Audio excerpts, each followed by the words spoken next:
Hi friend, welcome to part-time recipes. இன்னைக்கு நம்ம ரெசிபியில் தயிர் போண்டா எப்படி செய்கிறதுனா பார்க்க போகிறோம்.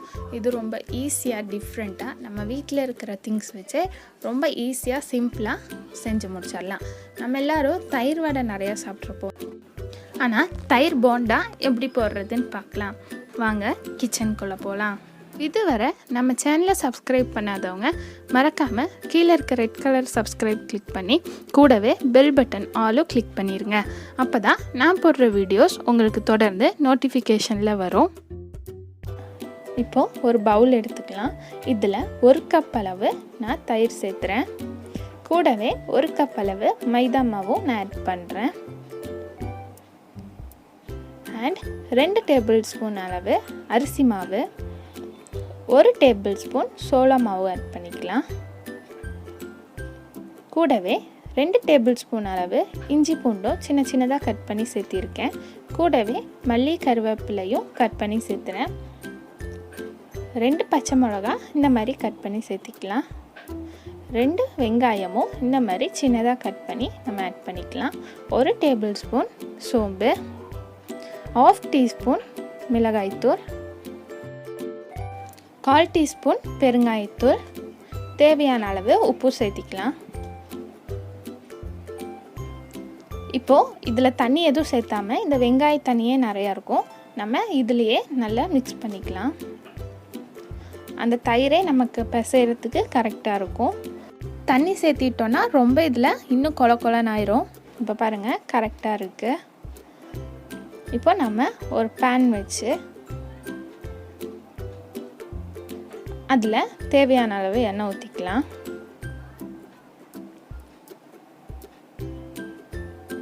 இப்போது எண்ணெய் சூடாயிருச்சான்னு கொஞ்சம் போட்டு பாருங்கள்.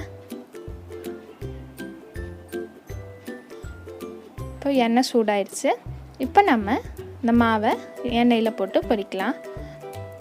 எண்ணெயில் முங்குற அளவு சின்ன சின்னதாக போட்டு எடுத்துக்கோங்க. நம்ம சேனலை இதுவரையும் சப்ஸ்கிரைப் பண்ணாதவங்க மறக்காமல் சப்ஸ்கிரைப் பண்ணி கூடவே பெல் பட்டனையும் கிளிக் பண்ணுங்கள். அப்போ தான் எனக்கு நெக்ஸ்ட் வீடியோ அப்லோட் பண்ணுறதுக்கு ஒரு மோட்டிவேஷனாக இருக்கும். நம்ம மைதா மாவுக்கு பதில் கோதுமை மாவு கூட சேர்த்துலாம். இப்போது ஒரு சைடு வெந்ததுக்கப்புறம் இந்த மாதிரி திருப்பி போட்டுக்கலாம். பாருங்கள் கொஞ்சம் நல்லா முருகி வந்துருச்சு. இது ரொம்ப நேரம் ஆகுது முருகிறதுக்கு. ஸோ கொஞ்சம் நேரம் வெயிட் பண்ணி தான் திருப்பி போடணும்.